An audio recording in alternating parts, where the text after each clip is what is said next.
സിറാജ് ഒരു നോട്ടീസ് പത്രമായി അധപ്പതിച്ചത് എന്തുകൊണ്ടാണ്? അവരൊരു CPM-ൻ്റെ എല്ലാ നെറുകേടിനെയും മൂടി വെക്കുകയും UDF-ൻ്റെ ഏതൊരു നന്മയെയും വിമർശിക്കുകയും ചെയ്തുകൊണ്ടാണ് സിറാജ് പത്രം ഒരു തറപത്രമായി മാറിയത്. അസ്സലാമു അലൈക്കും വറഹ്മത്തുള്ളാഹി. ഇന്നലെ സമസ്ത EK വിഭാഗത്തിൻ്റെ മുഷാവറ അംഗം ബഹാവുദ്ദീൻ നദ്വിയുടെ ഒരു വാർത്താ സമ്മേളനവുമായി ബന്ധപ്പെട്ട് വലിയ വിവാദങ്ങളിലേക്കാണ് വഴിവെച്ചിരിക്കുന്നത്. സുപ്രഭാതം പത്രത്തിനെതിരെ സുപ്രഭാതം ചീഫ് എഡിറ്റർ തന്നെ പരാമർശം നടത്തുന്നൊരവസ്ഥയിലേക്ക് പോവുകയും അതിനെതിരെ കാരണം കാണിക്കൽ നോട്ടീസ് സമസ്ത കേരള ജമിയത്തുൽ ഉലമ EK വിഭാഗം അയക്കുകയും 48 മണിക്കൂറിനകം മറുപടി തരണമെന്ന് ആവശ്യപ്പെടുകയും ചെയ്തു. സുപ്രഭാതം പത്രത്തിന് അതിൻ്റെ നയനിലപാടുകൾക്ക് അടുത്ത കാലത്തായിട്ട് വ്യതിയാനം വന്നിട്ടുണ്ട് എന്നാണ് അതിൻ്റെ ചീഫ് എഡിറ്റർ തന്നെയായ സമസ്ത മുഷാവറ അംഗമായ ബഹാവുദ്ദീൻ നദ്വി പറഞ്ഞിട്ടുള്ളത്. അതുകൊണ്ടാണ് ഗൾഫ് സുപ്രഭാതം ഉദ്ഘാടന വേളയിൽ നിന്ന് മാറി നിന്നതെന്നും അദ്ദേഹം പറയുന്നുണ്ട്. അദ്ദേഹം പറഞ്ഞ കാര്യങ്ങൾ നമുക്കൊന്ന് കേൾക്കാം.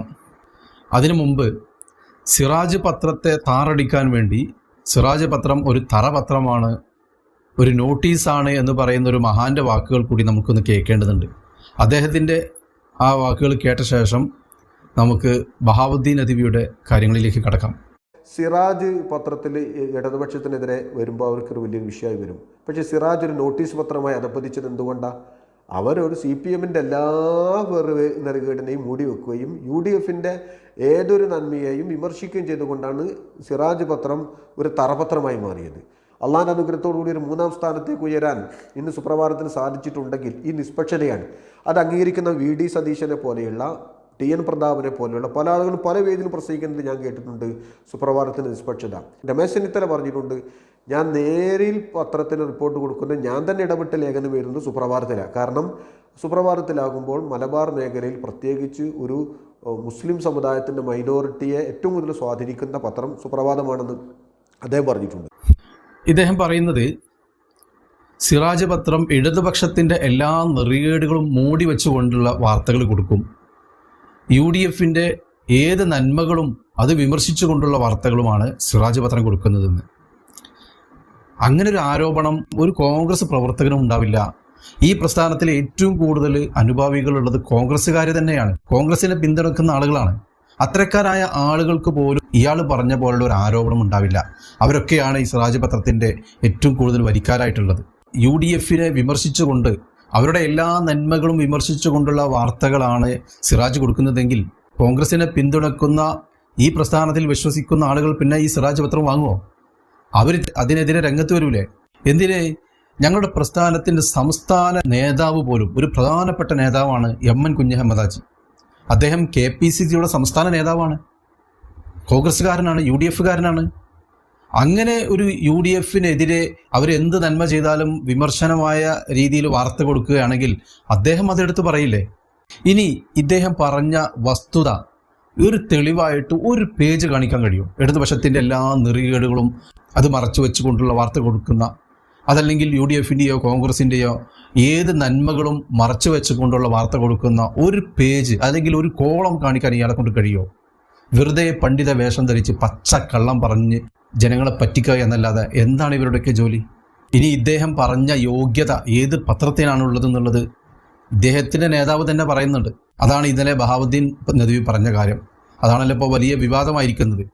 ഈ ബഹാവുദ്ദീൻ നദ്വിയുടെ ആ വീഡിയോ കൂടി കണ്ടിട്ട് ബാക്കി കാര്യങ്ങൾ നമുക്ക് പറയാം. ഞാനതിൽ പങ്കെടുക്കാതിരിക്കാൻ കാരണം സുപ്രഭാതം അടുത്ത് കുറച്ചു കാലമായിട്ട് അതിൻ്റെ പ്രഖ്യാപിത രീതിയിലും വഴിയിലും നിന്നൊക്കെ ചെറിയൊരു മാർഗഭ്രംശം സംഭവിച്ചുകൊണ്ടിരിക്കുന്ന രീതിയിലുള്ളത്. അപ്പോൾ ഒന്ന് ശരിയാക്കി എടുക്കേണ്ടതുണ്ട്. അപ്പോൾ ശരിയാക്കിയതിന് ശേഷം പിന്നെ അതുമായി കൂടുതൽ ബന്ധപ്പെട്ട് പ്രവർത്തിക്കുക എന്നുള്ളൊരു നിലപാടിലാണുള്ളത്. അതുകൊണ്ട് മനഃപൂർവ്വം മാറി എന്നതാണ്. പത്രത്തിൻ്റെ നയമാറ്റം എന്ന് പറഞ്ഞാൽ മെല്ലെ മെല്ലെ അതിൻ്റെ ഉള്ളിലുള്ള ചില ജീവനക്കാർ അല്ലെങ്കിൽ അതിൻ്റെ നേതൃത്വം വഹിക്കുന്ന ആളുകൾ സമസ്ത കേരള ജമിയത്തുൽ ഉലമയുടെയും സുപ്രഭാതം എന്തിനു വേണ്ടി സ്ഥാപിതമായോ ആ ഉദ്ദേശ ലക്ഷ്യങ്ങളിൽ നിന്നും ഒക്കെ ചെറുതായ ഒരു മാർഗഭ്രംശം വന്നുകൊണ്ടിരിക്കുന്ന രീതി പ്രകടമാകാൻ തുടങ്ങിയിട്ട് കുറച്ചായി. അപ്പോൾ അതൊന്ന് ക്ലിയർ ചെയ്തതിന് ശേഷം മതി ഈ അതുമായിട്ടുള്ള സഹകരണം എന്നുള്ള നിലക്കാണ്. ജിഫിരിത്തങ്ങൾ മാത്രമല്ല മറ്റു ചിലരും പങ്കെടുത്തിട്ടുണ്ട്. അവർ സുപ്രഭാതത്തിൻ്റെ ഞാൻ സൂചിപ്പിച്ച നയങ്ങളിൽ യോജിപ്പുള്ളവരായിരിക്കാം, അതുകൊണ്ടായിരിക്കണം അവർ പങ്കെടുത്തത്. മുഷാവറയിൽ നിന്ന് രൂപം നൽകുന്നതല്ലാത്ത അല്ലെങ്കിൽ തീരുമാനിക്കപ്പെടുന്നതല്ലാത്ത ചില രീതികളിലാണ് സുപ്രഭാതം നീങ്ങിക്കൊണ്ടിരിക്കുന്നതാണ് ഞാൻ നേരത്തെ സൂചിപ്പിച്ചത്. ഒരു പത്രത്തിന് ചില നയങ്ങൾ, ചില ഉദ്ദേശ ലക്ഷ്യങ്ങൾ, കാഴ്ചപ്പാടുകൾ, വീക്ഷണങ്ങളൊക്കെ ഉണ്ടാവും. അത് സമസ്ത കേരള ജമിയത്തുൽ ഉലമായുടെ പവിത്രമായ ആശയാദർശങ്ങളിൽ അധിഷ്ഠിതമായി തന്നെയാണ് വേണ്ടത്. അങ്ങനെയാണ് നടന്നു വന്നിരുന്നതും തുടക്കം കുറിക്കപ്പെട്ടതും അങ്ങനെയാണ്. പിന്നെയാണല്ലോ ഈ മാർഗഭ്രംശങ്ങളും വ്യതിയാനങ്ങളൊക്കെ സംഭവിക്കുക. അപ്പോൾ അത് ശരിയാക്കാനുള്ള ശ്രമങ്ങൾ നടത്തണം. നേരത്തെ നാസർ ഫൈസി കൂടത്തായി പറഞ്ഞ ആ ഒരു യോഗ്യതയുള്ളത് ഏത് പത്രത്തിനാണെന്നുള്ളത് ആ പത്രത്തിൻ്റെ തന്നെ ചീഫ് എഡിറ്ററായ ഈ കൂടത്തായുടെ നേതാവായ ആൾ തന്നെ പറയുമ്പോൾ പിന്നെ നമുക്ക് മറിച്ചൊന്ന് ചിന്തിക്കേണ്ട ആവശ്യമില്ലല്ലോ. എല്ലാവർക്കും കാര്യങ്ങൾ മനസ്സിലായിട്ടുണ്ടാവും. കൂടത്തായി വലിയ വീരവാദം പറയുന്നുണ്ട്. കേരളത്തിലെ മുത്തശ്ശി പത്രങ്ങളെ പോലും കടത്തിവിട്ടുന്ന രീതിയിലുള്ള സർക്കുലേഷനും മറ്റു കാര്യങ്ങളൊക്കെ അവകാശപ്പെടുന്നുണ്ട്. ഇനിയിപ്പോൾ അത്തരം സർക്കുലേഷനൊന്നും ഉണ്ടാവില്ല. കാരണം നിങ്ങളുടെ പ്രസ്ഥാനത്തിലുള്ള ഭൂരിഭാഗവും ലീഗുകാരാണ്. അവർ സുപ്രഭാതം പത്രത്തെ ബഹിഷ്കരിക്കാൻ തീരുമാനിച്ചിരിക്കുകയാണ്. ഇനി വരുന്ന കാലങ്ങളിൽ നിങ്ങൾക്ക് മുമ്പുണ്ടായിരുന്ന സർക്കുലേഷൻ സുപ്രഭാതത്തിന് ഉണ്ടാവുമെന്ന് ഒരിക്കലും നിങ്ങൾ കരുതേണ്ട ആവശ്യമില്ല. കാരണം BK സമസ്തയിൽ നിന്ന് മുസ്ലിം ലീഗിൻ്റെ അനുഭാവികൾ മാറി നിന്ന് കഴിഞ്ഞാൽ പിന്നെ വളരെ കുറഞ്ഞ ആളുകൾ അതിലുണ്ടാവുള്ളൂ. ആ രീതിയിലുള്ള ഒരു കെട്ടുറപ്പും ഭദ്രതയും കഴിഞ്ഞ കാലങ്ങളിൽ അവരുണ്ടാക്കിയിട്ടില്ല. കഴിഞ്ഞ കാലങ്ങളിലൊക്കെ കാന്തപുരം ഉസ്താദിൻ്റെ പിന്നാലെ കൂടാനായിരുന്നു മാക്സിമം അവർ ശ്രമിച്ചിരുന്നത്. അതുകൊണ്ട് തൻ്റെ പ്രസ്ഥാനത്തിനൊരു കെട്ടുറപ്പും ഭദ്രതയും ഉണ്ടാക്കുന്നതിൽ അവർ പരാജയപ്പെട്ടിട്ടുണ്ട്. അത് ബോധ്യപ്പെടുന്ന ദിവസങ്ങളാണ് ഇനി നമുക്ക് വരാനുള്ളത്. സുപ്രഭാതം പത്രത്തെക്കുറിച്ച് ഈ ഒരു അവസ്ഥയിൽ പറയാൻ ഞാൻ ഉദ്ദേശിച്ചതല്ല.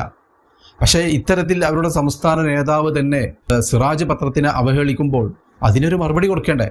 അപ്പം അതുകൊണ്ട് എന്നെക്കൊണ്ട് അയാൾ പറയിപ്പിച്ചതാണ്. EK വിഭാഗത്തിൻ്റെ ഏറ്റവും വലിയ പിഴവുകളിൽ എന്താണെന്നറിയോ? ഇത്തരം കാപ്പട്യം ഉള്ളിൽ സൂക്ഷിക്കുന്ന നേതാക്കളെ നേതൃപദവിയിലേക്ക് കൊണ്ടുവന്നു എന്നുള്ളതാണ്. സമൂഹ മധ്യത്തിൽ പച്ചക്കള്ളം പറയുന്ന, കാപ്പട്യം ഉള്ളിൽ കൊണ്ട് നടക്കുന്ന ഈ കൂടത്തായി പോലുള്ള അല്ലെങ്കിൽ ബഹാവുദ്ദീൻ നദ്വി പോലുള്ള ആളുകളെ നേതാക്കളാക്കി എന്നുള്ളതാണ് അവരുടെ ഏറ്റവും വലിയ പിഴവ്. അത് മാറ്റാൻ അവർ തയ്യാറായാൽ ആ ഒരു പ്രസ്ഥാനത്തെ സംസ്കരിച്ചെടുക്കാൻ, കെട്ടുറപ്പും ഭദ്രതയുള്ള ഒരു പ്രസ്ഥാനമാക്കി മാറ്റാൻ അവർക്ക് കഴിയും. ഇത്തരം ആളുകളെ തൂത്തെറിയാൻ അനിവാര്യമാണ്. സ്വന്തം പത്രത്തിൻ്റെ നയനിലപാടുകൾക്ക് വ്യതിയാനം സംഭവിച്ചു എന്ന് പറയുമ്പോൾ അതിൻ്റെ ചീഫ് എഡിറ്ററുടെ പോരായ്മയല്ലേ ഇവിടെ വ്യക്തമാകുന്നത്? ഇനി ബഹാവുദ്ദീൻ നദ്വി പറഞ്ഞ മറ്റൊരു കാര്യമുണ്ട്. സമസ്തക്കും ഇപ്പോൾ ചെറിയ രീതിയിലുള്ള വ്യതിയാനങ്ങൾ കാണുന്നുണ്ട് എന്ന്. അതിൻ്റെ ഉദ്ദേശ ലക്ഷ്യങ്ങളിൽ നിന്ന്, സ്ഥാപക ലക്ഷ്യങ്ങളിൽ നിന്നൊക്കെ വ്യതിചലിച്ച ചില കാര്യങ്ങളാണ് കണ്ടുവരുന്നത് എന്നൊക്കെയാണ് അദ്ദേഹം പറയുന്നത്. അതും കൂടി നമുക്കൊന്ന് കേട്ടു നോക്കാം. അതുപോലെ സമസ്തക്ക് ഉണ്ടായിരിക്കേണ്ട ഉദ്ദേശ ലക്ഷ്യങ്ങൾ സംരക്ഷിക്കുന്നതിൽ നിന്നുള്ള ഒരു വ്യതിയാനം തുടങ്ങിയുള്ള രീതികളൊക്കെ ഇങ്ങനെ കാണാൻ തുടങ്ങിയതാണ്. സമസ്ത കേരള ജമിയത്തുൽ ഉലമായുടെ ആശയാദർശങ്ങൾ എന്നൊക്കെ പറഞ്ഞാൽ സമസ്ത മുഷാവറയിൽ നിന്ന് രൂപപ്പെട്ടു വരുന്നതാണ്. അത് സ്വന്തമായി വ്യക്തിപരമായ കാഴ്ചപ്പാടുകളോ വ്യക്തിപരമായ താല്പര്യങ്ങളോ വ്യക്തിപരമായ വീക്ഷണങ്ങളോ അടിസ്ഥാനമാക്കി ഉരുത്തിരിഞ്ഞുണ്ടാവുന്നതല്ല. ഒരു നൂറ്റാണ്ടായി സമസ്ത കേരള ജമിയത്തുൽ ഉലമായുടെ സമുന്നതരായ മഹാത്മാക്കളായ പണ്ഡിതന്മാർ ദൈവനിഷേധികളോട്, മതനിരാസ സമീപനങ്ങൾ വെച്ചു പുലർത്തുന്നവരോടും ഒക്കെ സ്വീകരിച്ചിരുന്ന കാഴ്ചപ്പാടുകൾ അല്ലെങ്കിൽ അവരോട് പുലർത്തിയിരുന്ന അകലങ്ങൾ ഇതൊക്കെ സുജ്ഞാതമാണ്. അടുത്ത കാലത്തായിട്ട് അതിന് ചില മാറ്റങ്ങൾ വന്നു തുടങ്ങിയിട്ടുണ്ട്. സുപ്രഭാതം ഗൾഫ് എഡിഷൻ പ്രകാശനം തന്നെ ചടങ്ങ് തന്നെ അതിനൊരു തെളിവാണ്. നിരീശ്വരവാദിയായ ഒരാൾക്ക് തക്ബീർ ചൊല്ലിയിട്ടാണ് അതിൽ സമ്മേളിച്ച ചില ആളുകൾ പിന്തുണ പ്രഖ്യാപിച്ചത്. അള്ളാഹുവിൽ വിശ്വാസമില്ലാത്ത ഒരാൾക്ക് അള്ളാഹു മഹോന്നതനാണ് എന്നുള്ള പ്രഘോഷണങ്ങൾ കൊണ്ട് സ്വീകാരം നൽകുക എന്നത് എത്രമാത്രം ബുദ്ധിശൂന്യമാണ്, മൗഢ്യം ഉള്ള ഒരു നടപടിയാണ് എന്ന് ആർക്കും മനസ്സിലാക്കാൻ കഴിയും. അതാണ് സുപ്രഭാതത്തിൻ്റെ ഗൾഫ് എഡിഷൻ പ്രകാശന ചടങ്ങിൽ സംഭവിച്ചത്.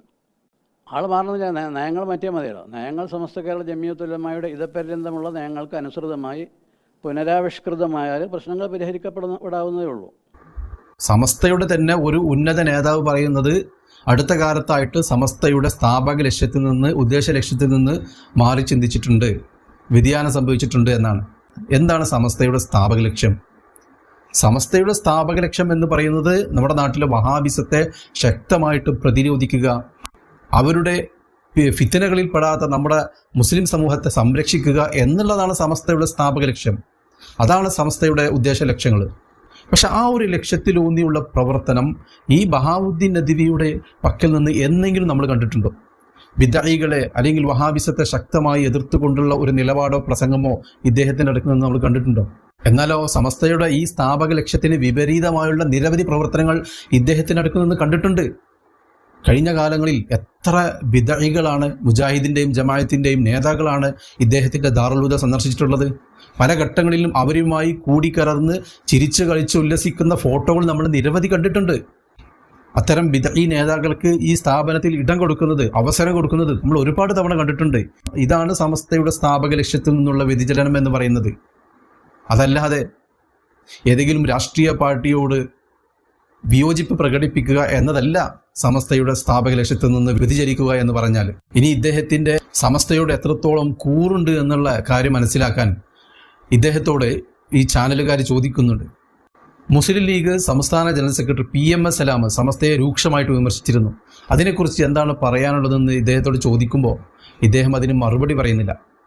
ഈ സംസ്ഥാന ജനറൽ സെക്രട്ടറി PMS സലാം ഒരു കടുത്ത വഹാബിയാണ് എന്ന് എല്ലാവർക്കും അറിയാം. അതുകൊണ്ട് തന്നെയാണ് സമസ്തയെ ഇത്രത്തോളം രൂക്ഷമായ ഭാഷയിൽ അദ്ദേഹം വിമർശിച്ചിട്ടുള്ളത്. പക്ഷേ ഈ വിമർശനത്തോടത് ഒരു ചെറിയ വാക്ക് കൊണ്ടുപോലും പ്രതികരിക്കാൻ ഈ സമസ്തയുടെ ഉന്നത നേതാവിന് കഴിയുന്നില്ല. അത്തരം ഒരു ചോദ്യം ചോദിക്കാൻ പോലും അദ്ദേഹം അനുവദിക്കുന്നില്ല. നമുക്കൊന്ന് കാണാം ആ വീഡിയോ. ഈ മുസ്ലിം ലീഗിന്റെ സംസ്ഥാന ജനറൽ സെക്രട്ടറി സമസ്തക്കെതിരെയും സമസ്തയുടെ നേതാക്കൾക്കെതിരെയും വളരെ രൂക്ഷമായ ഭാഷയിലാണ് സംസാരിച്ചത്. അത് സ്വാഭാവികമായും സമസ്തയുടെ ഒരു അസ്തിത്വത്തെ ചോദ്യം ചെയ്യുന്ന നടപടിയാണ് മുസ്ലിം ലീഗിന്റെ സംസ്ഥാന ജനറൽ സെക്രട്ടറിയുടെ ഭാഗത്ത് നിന്ന് ഉണ്ടായിട്ടുള്ളത്. പ്രചാരണം ഒരു ഭാഗത്ത് ശക്തമായിട്ടുണ്ട്. അതിന്റെ ഒരു തുടർച്ചയാണ് ഉമർ ഫൈസി മുക്കത്തിന്റെ പ്രതികരണം എന്നൊക്കെയാണ് പറയുന്നത്. നിങ്ങളിപ്പോൾ ഈ ചോദിച്ചത് നമ്മുടെ ഇപ്പോഴത്തെ വിഷയമല്ല, അതുകൊണ്ട് നമുക്ക് ഒഴിവാക്കാം. എങ്കിലും അത് ഓരോ സംഘടനയിലും അങ്ങനെയുള്ള ഇപ്പോൾ രാഷ്ട്രീയ പാർട്ടികളിൽ തന്നെ, ഇപ്പോൾ കോൺഗ്രസ്സിലെ എല്ലാവരും അംഗീകരിക്കാത്ത അല്ലെങ്കിൽ മുതിർന്ന നേതാക്കൾ അംഗീകരിക്കാത്ത താഴെയുള്ള ഒരാൾ പറഞ്ഞു എന്ന് വരും.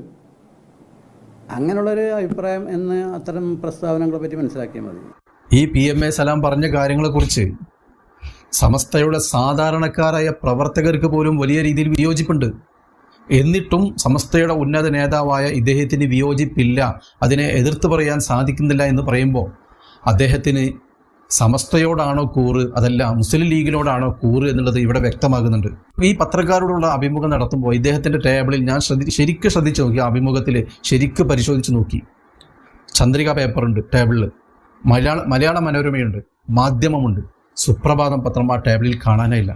ഞാൻ ശരിക്ക് 2-3 പ്രാവശ്യം ആ വീഡിയോ കണ്ട് ശരിക്കും പരിശോധിച്ച് നോക്കി. സുപ്രഭാതം പത്രം ആ ടേബിളിൽ കാണാനില്ല. പക്ഷേ ഈ മാധ്യമമുണ്ട്, ചന്ദ്രികയുണ്ട്, മനോരമയുണ്ട്. അപ്പം സുപ്രഭാതത്തിൻ്റെ ചീഫ് എഡിറ്റർ തന്നെയായ ഇദ്ദേഹം തന്നെ ഈ സുപ്രഭാതം പത്രം ബഹിഷ്കരിച്ചിട്ടുണ്ടോ? പിന്നെ ഇദ്ദേഹം പറയുന്നുണ്ടല്ലോ സമസ്ത അതല്ലെങ്കിൽ സുപ്രഭാതം പത്രം ഉദ്ദേശ ലക്ഷ്യത്തിൽ നിന്ന്, സ്ഥാപക ലക്ഷ്യത്തിൽ നിന്ന് വ്യതിചലിച്ചു, വ്യതിയാനം സംഭവിച്ചു എന്നൊക്കെ. എന്താണ് ഇയാൾ ഉദ്ദേശിക്കുന്നതെന്നറിയോ? അടുത്ത കാലത്തായിട്ട് മുസ്ലിം ലീഗ് എന്ന പാർട്ടിയോട് ചെറിയൊരു വിയോജിപ്പ് പ്രകടമായിട്ടുണ്ട് സമസ്തയിൽ. അത് സുപ്രഭാതത്തിലൂടെ പുറത്തു വന്നിട്ടുണ്ട്. ഈ ഒരു വിയോജിപ്പാണ് ഈ സമസ്തയുടെ സ്ഥാപക ലക്ഷ്യത്തിൽ നിന്ന് വ്യതിയാനം സംഭവിച്ചു എന്ന് ഇയാൾ പറയുന്നത്. നമ്മളൊരു കാര്യം മനസ്സിലാക്കേണ്ടത്, സമസ്തയുടെ സ്ഥാപക ലക്ഷ്യം ഞാൻ നേരത്തെ പറഞ്ഞു, വഹാബിസത്തെ എതിർക്കുക എന്നുള്ളതാണ്. അതല്ലെങ്കിൽ ഏതെങ്കിലും ഒരു രാഷ്ട്രീയ പാർട്ടിയോട് ചേർന്ന് പ്രവർത്തിക്കുക, ആ രാഷ്ട്രീയ പാർട്ടിയെ ശക്തിപ്പെടുത്തുക എന്നല്ല. കാരണം 1925 സമസ്ത രൂപീകരിച്ചപ്പോൾ മുസ്ലിം ലീഗ് എന്ന രാഷ്ട്രീയ പാർട്ടി അന്ന് ഉണ്ടായിരുന്നില്ല. അന്ന് വഹാബിസത്തെ എതിർക്കാൻ വേണ്ടിയായിരുന്നു 1925 സമസ്ത രൂപീകരിച്ചത്. പിന്നീട് 1948 ശേഷമാണ് മുസ്ലിം ലീഗ് കേരളത്തിൽ രൂപീകരിച്ചത്. എന്നിട്ടും ആ കാലഘട്ടത്തിലും സമസ്തയുടെ നേതാക്കൾ മുസ്ലിം ലീഗിനോട് ചേർന്ന് നിന്ന് പ്രവർത്തിച്ചിട്ടില്ല. പിന്നീട് അബ്ദുറഹ്മാൻ ബാഫക്കി തങ്ങൾ മുസ്ലിം ലീഗിൻ്റെ തലപ്പത്തേക്ക് വരികയും തുടർന്ന് നടന്ന ഇലക്ഷനിൽ മുസ്ലിം ലീഗിന് ഭരണത്തിൽ പങ്കാളിയാവാൻ സാധിക്കുകയും ചെയ്തതോടുകൂടിയാണ് സമസ്തയുടെ നേതാക്കൾ മുസ്ലിം ലീഗിനോട് ചേർന്ന് നിൽക്കാൻ തുടങ്ങിയത്. അബ്ദുറഹ്മാൻ ബാഫക്കി തങ്ങൾ മുസ്ലിം ലീഗിൻ്റെ തലപ്പത്തുണ്ടായതോടുകൂടിയാണത്. പണക്കാട് പൂക്കോയ തങ്ങൾ മുസ്ലിം ലീഗിൻ്റെ തലപ്പത്തുണ്ടായതോടുകൂടിയാണത്. അതിനു മുമ്പൊന്നും മുസ്ലിം ലീഗുമായി സമസ്തയ്ക്ക് യാതൊരു ബന്ധവുമുണ്ടായിരുന്നില്ല. പക്ഷേ മുസ്ലിം ലീഗിന് ആദ്യം മന്ത്രിസ്ഥാനം കൊടുത്തത് ആരാണ്? CPM ആണ്, ഇടതുപക്ഷമാണ്. ഇന്നത്തേക്കാൾ കൂടുതൽ നിരീശ്വരവാദം പറഞ്ഞുകൊണ്ടിരുന്ന കാലമാണെന്ന്. അന്ന് ഈ നിരീശ്വരവാദ പ്രസ്ഥാനത്തോട് ചേർന്ന് നിൽക്കാനോ അവരുടെ സഹായം സ്വീകരിക്കാനോ ഒന്നും ഒരു മടിയും ഉണ്ടായിരുന്നില്ല മുസ്ലിം ലീഗിന്. ആ മുസ്ലിം ലീഗിനോട് ചേർന്ന് നിൽക്കാൻ ഒരു മടിയും ഉണ്ടായിരുന്നില്ല സമസ്തയുടെ നേതാക്കൾക്ക്. അപ്പോൾ ഇതിൽ നിന്ന് നമുക്ക് മനസ്സിലാകുന്നത്, സമസ്ത രൂപീകരിച്ച് വർഷങ്ങൾക്ക് ശേഷമാണ് മുസ്ലിം ലീഗ് രൂപീകരിച്ചത്. മുസ്ലിം ലീഗ് രൂപീകരിച്ച് വർഷങ്ങൾക്ക് ശേഷമാണ് മുസ്ലിം ലീഗ് പാർട്ടിയുമായിട്ട് സമസ്ത നേതാക്കൾക്കൊരു ബന്ധമുണ്ടായത്. അതൊരിക്കലും സമസ്തയുടെ സ്ഥാപക ലക്ഷ്യമല്ല, ഉദ്ദേശ ലക്ഷ്യമല്ല. ഇപ്പോൾ സമസ്തയെ ഇയാൾ കുറ്റം പറയാൻ കാരണം, സുപ്രഭാതത്തെ ഇയാൾ കുറ്റം പറയാൻ കാരണം, സമസ്തയും സുപ്രഭാതവും ഏതെങ്കിലും പാർട്ടിയോട് പ്രത്യേക അടുപ്പം കാണിക്കാതെ നിഷ്പക്ഷമായിട്ട് നിന്നു, സ്വതന്ത്രമായിട്ട് നിന്നു എന്നുള്ളതാണ് കാരണം. അത് ഇദ്ദേഹത്തിന് സഹിക്കുന്നില്ല, അത് മുസ്ലിം ലീഗ് നേതാക്കൾക്കും സഹിക്കുന്നില്ല. അതുകൊണ്ടാണ് ഇദ്ദേഹം ശക്തമായ ഭാഷയിൽ സുപ്രഭാതത്തെയും സമസ്തയും ഒക്കെ വിമർശിക്കുന്നത്. ഇപ്പോൾ സമസ്ത ഇദ്ദേഹത്തിന് നോട്ടീസ് അയച്ചിരിക്കുകയാണ്. 48 മണിക്കൂറിനകം വിശദീകരണം വേണമെന്നാണ് സമസ്ത ആവശ്യപ്പെട്ടിരിക്കുന്നത്. ഏതായാലും സമസ്ത ലീഗ് തർക്കം കൂടുതൽ സങ്കീർണമായ ഒരു സാഹചര്യത്തിലേക്കാണ് പോകുന്നത്. എൻ്റെ സുഹൃത്തുക്കൾ, എൻ്റെ സഹോദരങ്ങൾ ജാഗ്രത കാണിക്കേണ്ട ഒരു സമയമാണിത്. കാരണം 1980-90 കാലഘട്ടത്തിൽ ആ 90-ന് ശേഷമുണ്ടായ പ്രശ്നകരുത്യമായ ആ ഒരു സാഹചര്യം വീണ്ടും തിരിച്ചു വരുമോ എന്നുള്ള ആശങ്കയുണ്ട് നമുക്ക് എല്ലാവർക്കും. അന്നത്തെ പോലെ ആയിരിക്കൂല ഇന്ന് ആ പ്രശ്നം തിരിച്ചു വന്നാൽ. അന്ന് സോഷ്യൽ മീഡിയ ഉണ്ടായിരുന്നില്ല. വ്യാജ പ്രചരണങ്ങൾ പെട്ടെന്ന് ആളുകളിലേക്ക് എത്താൻ ഇന്ന് സോഷ്യൽ മീഡിയ സജീവമാണ്. പല കുതന്ത്രങ്ങളും കൂടുതൽ ആളിക്കത്താനും അത് ഈ സമൂഹത്തെ ബാധിക്കാനും വളരെയധികം സാധ്യത കൂടുതലുള്ള ഒരു കാലഘട്ടമാണെന്ന്. ഏത് ഫിത്നയും പെട്ടെന്ന് പടർന്ന് പന്തലിക്കുന്ന ഒരു സാഹചര്യമാണ് ഇന്നുള്ളത്. ജനങ്ങൾ കൂടുതൽ വൈകാരികമായി എന്തെങ്കിലും പ്രകോപനം ഉണ്ടാവുമ്പോഴേക്കും എടുത്തു ചാടി പ്രതികരിക്കുന്ന ഒരു കാലഘട്ടമാണെന്ന്. അപ്പുറത്ത് മുസ്ലിങ്ങളെ തമ്മിലടിപ്പിച്ച് ചോര കുടിക്കുന്ന ഈ വഹാബികളുണ്ടാവുമ്പോൾ, അവർക്ക് പിന്തുണ കൊടുക്കാൻ ചില രാഷ്ട്രീയ നേതാക്കളുണ്ടാവുമ്പോൾ ഈ പ്രശ്നം കൂടുതൽ സങ്കീർണമാകാനും ആളിക്കത്താനും അത് ഈ മുസ്ലിങ്ങളെ കാര്യമായിട്ട് ബാധിക്കാനും സാധ്യതയുണ്ട്. അതുകൊണ്ടുകൂടിയാണ് പറയുന്നത്. ഇവിടെ EK സുന്നി ആയാലും AP സുന്നി ആയാലും പരസ്പരം മത്സരിച്ച് ഒരുപാട് നല്ല കാര്യങ്ങൾ ചെയ്യുന്നുണ്ട്. ഈ വിഭാഗങ്ങളിൽ കൂടുതൽ വിഭാഗീയത ഉണ്ടാക്കി സമസ്തയെ തകർക്കാനുള്ള ശ്രമമാണ് മുജാഹിദ് നേതാക്കൾ ഈ രാഷ്ട്രീയ നേതാക്കളെ കൂട്ടിപ്പിടിച്ചുകൊണ്ട് ചെയ്യാൻ ശ്രമിച്ചുകൊണ്ടിരിക്കുന്നത്. അതിലൊരിക്കലും നമ്മൾ വീണു പോകാൻ പാടില്ല. കാര്യങ്ങൾ വളരെ പക്വതയോടെ, സംയമനത്തോടെ, ജാഗ്രതയോടെ നമ്മൾ ഇടപെട്ടില്ല എന്നുണ്ടെങ്കിൽ തോളിൽ കൈയിട്ട് നടക്കുന്ന ആളുകൾ പരസ്പരം പോരടിക്കേണ്ട അവസ്ഥയുണ്ടാവും, ചോര ചിന്തുന്ന അവസ്ഥയുണ്ടാവും. അതുകൊണ്ട് തീർച്ചയായിട്ടും ഈ ഒരു അവസ്ഥയിൽ അത് EK വിഭാഗമായാലും AP വിഭാഗമായാലും ജാഗ്രതയോടെ നമ്മുടെ ഉള്ളിൽ തമ്മിലടുപ്പിച്ച് ചോര കുടിക്കാൻ ശ്രമിച്ചുകൊണ്ടിരിക്കുന്ന ആളുകളെ തിരിച്ചറിഞ്ഞ് നമ്മൾ വളരെ സംയമനത്തോടെ മുന്നോട്ട് പോകേണ്ട ഒരു സാഹചര്യമാണുള്ളത്. സമസ്ത പിളർന്ന് തരിപ്പണമാകണമെന്ന് ആഗ്രഹിക്കുന്ന മുജാഹിദുകൾക്ക് നമ്മൾ വളം വെച്ചു കൊടുക്കാൻ പാടില്ല. പ്രകോപനപരമായിട്ടുള്ള ഒരുപാട് പ്രശ്നങ്ങൾ നമ്മുടെ നാടുകളിൽ ഉണ്ടാവാം. പക്ഷെ അതിനെയൊക്കെ വൈകാരികമായി ഇടപെട്ട് കൂടുതൽ വഷളാക്കുന്ന ഒരു അവസ്ഥ അത് തീർച്ചയായിട്ടും നമ്മൾ തിരിച്ചറിയേണ്ടതുണ്ട്. അതിൽ നിന്നും മാറി നിൽക്കേണ്ടതുണ്ട്. വ്യാജ പ്രചരണങ്ങളുടെ നിജസ്ഥിതി മനസ്സിലാക്കി ക്ഷമയോടെ കാത്തിരുന്ന് വേണം നമ്മൾ പ്രതികരിക്കാൻ. 1980-90 കാലഘട്ടത്തിൽ അതല്ലെങ്കിൽ 89-ന് ശേഷം എത്ര വലിയ പ്രശ്നങ്ങളാണ് ഇവിടെ ഉണ്ടായിട്ടുള്ളത്. എത്ര പ്രശ്നകലുഷിതമായ സാഹചര്യങ്ങളാണ് നമ്മുടെ നാടുകളിൽ ഉണ്ടായിട്ടുള്ളത്.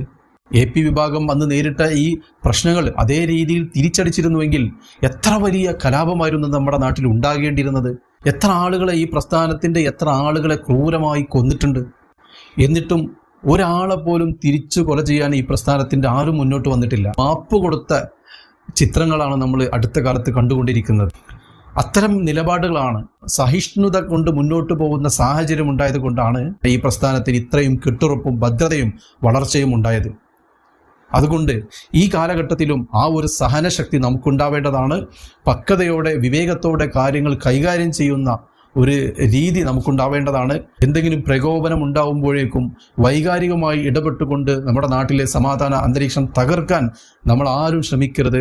അത്തരം ആളുകളെ തിരിച്ചറിഞ്ഞുകൊണ്ട് നമ്മൾ മാറ്റി നിർത്തുക മാത്രമാണ് ചെയ്യേണ്ടത് എന്ന് മാത്രം ഓർമ്മപ്പെടുത്തി. അസ്സലാമു അലൈക്കും വറഹ്മത്തുള്ളാഹി.